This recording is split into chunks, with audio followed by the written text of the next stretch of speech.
नमस्कार, बुलेटिन में आपका स्वागत है। आपके साथ मैं हूं जीनत सिद्दीकी। आइए देखते हैं फटाफट अंदाज में तमाम खबरों को।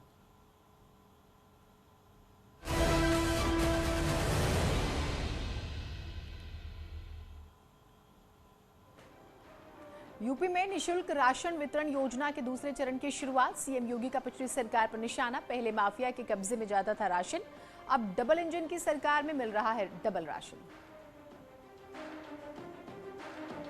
निशुल्क राशन वितरण योजना के दूसरे चरण की शुरुआत। मार्च 2022 तक गरीबों को मुफ्त राशन, कार्ड धारकों को मिलेगा दोगुना मुफ्त राशन। उत्तरकाशी के नौगांव इलाके के कृष्णा गांव में आग से 2 मंजिला मकान जल गया, लोगों ने भागकर जान बचाई। कांग्रेस के पूर्व प्रदेश अध्यक्ष किशोर उपाध्याय समाजवादी पार्टी के अध्यक्ष किशोर उपाध्याय से मिले। किशोर उपाध्याय कांग्रेस से नाराज चल रहे हैं और लगातार बयानबाजी भी करते नजर आ रहे हैं।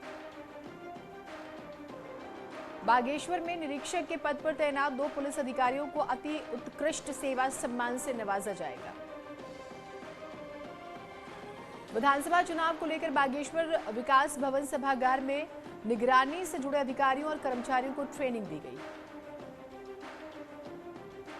कांग्रेस को एक और बड़ा झटका लग सकता है। आरपीएन सिंह बीजेपी में होंगे शामिल। लखनऊ ऑफिस में बीजेपी ज्वाइन करेंगे।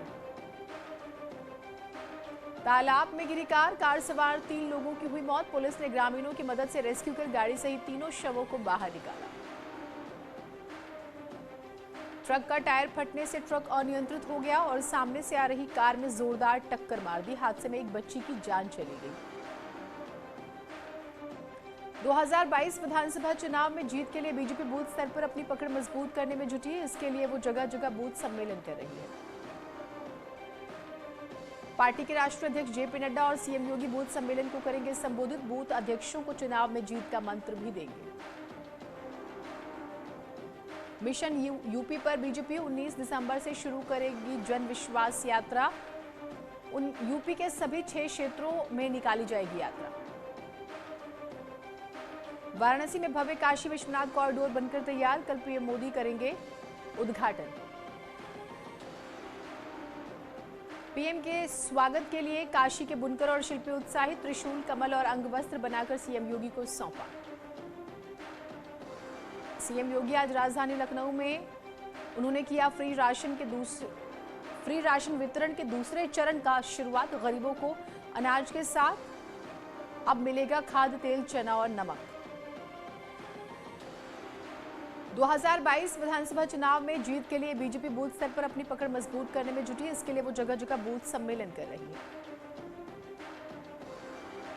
पार्टी के राष्ट्रीय अध्यक्ष जेपी नड्डा और सीएम योगी बूथ सम्मेलन को संबोधित करेंगे। बूथ अध्यक्षों को चुनाव में जीत का मंत्र देंगे। बाहुबली नेता हरिशंकर तिवारी के दोनों बेटे होंगे एसपी में शामिल। पूर्वांचल का बड़ा ब्राह्मण चेहरा माने जाते हैं हरिशंकर तिवारी। विधानसभा सत्र के आखिरी दिन विपक्ष का जोरदार हंगामा। कई बार स्थगित किया गया सदन। नौकरी को लेकर विपक्ष लाया विशेषाधिकार हनन का प्रस्ताव। विपक्ष के हंगामे और धरने के बीच पास हुए सभी विधेयक। विधानसभा में से 2 साल बाद देवस्थानम एक्ट हुआ निरस्त। बागेश्वर में 3 गाड़ियों के चालान रद्द करवाने की चिट्ठी को लेकर मुख्यमंत्री ने पीआरओ नंदन बिष्ट को किया बर्खास्त।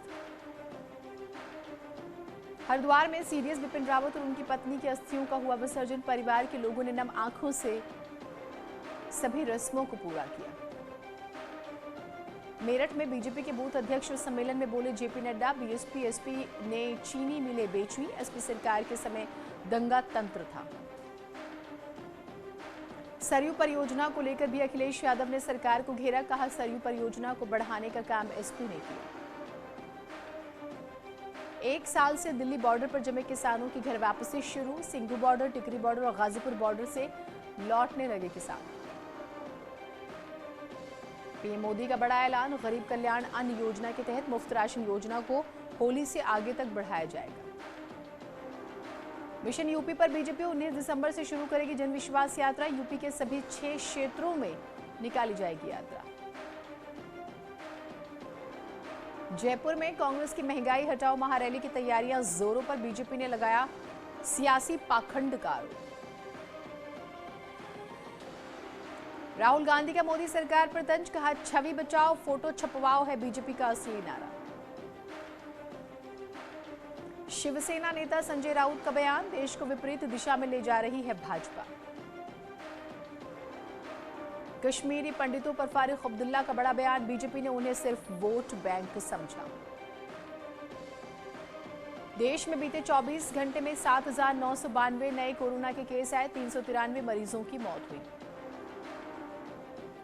भारत में लगातार बढ़ रहे हैं ओमिक्रॉन संक्रमितों के मामले, अब तक करीब 33 लोग संक्रमित। ओमिक्रॉन के मामले बढ़ने पर केंद्र सतर्क, राज्यों को हालात पर कड़ी नजर रखने के निर्देश। ओमिक्रॉन के केस आने के बाद मुंबई में धारा 144 लागू, रैली जुलूस निकालने पर भी लगा प्रतिबंध। महोबा में बुजुर्ग महिला ने की खुदकुशी, 2 महिला साहूकारों पर खुदकुशी के लिए मजबूर करने का आरोप। महिला ने लिए थे 20,000 रुपए कर्ज, लेकिन स्टैंप पेपर पर 20 लाख लिखवा लिए गए। मुजफ्फरनगर में हाई टेंशन लाइन की चपेट में आने से एक शख्स की मौत, भाई को बचाने गई बहन की भी गई जान। बाराबंकी में पेटीएम खाते से ऑनलाइन रिफंड के नाम पर ठगी, महिला समेत 2 लोग गिरफ्तार। बिजनौर में सिर पर हमला करके एक पुजारी की हत्या, मौके पर पहुंची पुलिस ने शव को कब्जे में लिया। नांगल सोती थाना क्षेत्र की घटना। इटावा में तीनों कृषि बिल वापस लेने के बाद किसानों में खुशी की लहर, जमकर मना रहे जश्न। पीलीभीत में प्रेमी के साथ बाइक पर जा रही प्रेमिका की मौत, परिजनों ने प्रेमी पर लगाया दुष्कर्म के बाद हत्या का आरोप। मऊ में वर्चस्व की लड़ाई में 2 गुटों में फायरिंग, लड़ाई में एक शख्स को लगी गोली, दोहरीघाट थाना क्षेत्र की घटना। फर्रुखाबाद में महिला की मौत पर परिजनों का हंगामा, आरोपी को सजा न मिलने पर जताई नाराजगी। बुलंदशहर में कार सवार 4 बदमाशों ने किया युवक का अपहरण, आरोपी मौके से फरार, पुलिस आरोपियों की तलाश में जुटी। गोरखपुर पुलिस को बड़ी कामयाबी, छापेमारी में 260 लीटर कच्ची शराब बरामद, 15,000 किलो लहन भी नष्ट की गई। आजमगढ़ में लेखपाल और उनकी पत्नी की हत्या का खुलासा, कब्जे से हत्या में इस्तेमाल हथियार भी बरामद। मुजफ्फरनगर में अवैध हथियार फैक्ट्री पर शिकंजा, 7 आरोपियों को गिरफ्तार किया गया, कब्जे से तमंचा कारतूस बरामद। कानपुर में एक लड़के को बंधक बनाकर लोगों ने जमकर पीटा, घटना का वीडियो वायरल। पीलीभीत में जमीनी विवाद में 2 पक्षों में मारपीट, मामले का वीडियो सोशल मीडिया पर वायरल। सीतापुर में बेटे ने अपने बुजुर्ग मां की कुल्हाड़ी से हत्या कर दी काटकर, शराब पीने के लिए रुपए न देने पर उठाया कदम। बांदा पुलिस की बड़ी लापरवाही, कार में हेलमेट नहीं पहनने पर एक शख्स का काटा चालान। सहारनपुर में टीवी अभिनेत्री ने पति पर लगाए मारपीट के आरोप, महिला की तहरीर पर पुलिस ने मामले में जांच शुरू की। महाराजगंज में पोल्ट्री फार्म में मिला पति पत्नी का शव, साथ ही कई मुर्गियों के बच्चों की भी मौत, पुलिस मामले की जांच में जुटी। देवरिया में मुख्यमंत्री सामूहिक विवाह योजना कार्यक्रम का आयोजन, 313 जोड़ों की कराई गई शादियां। मथुरा में भी परिणय सूत्र में बंधे करीब 141 जोड़े, हिंदू रीति रिवाज से संपन्न कराई गई शादी। सोनभद्र में 75वां आजादी का अमृत महोत्सव मनाया गया, ऊर्जा संरक्षण सप्ताह का भी आयोजन, कोरोना नियमों का भी पालन किया गया। मैनपुरी में 324 हिंदू जोड़ों का विवाह कराया गया, 21 मुस्लिम जोड़ों का भी निकाह कराया गया। प्रयागराज में स्वच्छ भारत अभियान के तहत चलाई जा रही दिव्य प्रयाग भव्य प्रयाग की मुहिम, इसके तहत शहर के प्रमुख चौराहों पर लगी महापुरुषों की प्रतिमाओं को किया जा रहा साफ। शाहजहांपुर में एसटीपी प्लांट का शुभारंभ, वित्त मंत्री सुरेश खन्ना ने किया लोकार्पण। प्रयागराज में 1500 जोड़ों की कराई गई शादी, मुख्यमंत्री सामूहिक विवाह योजना के तहत रखा गया था कार्यक्रम।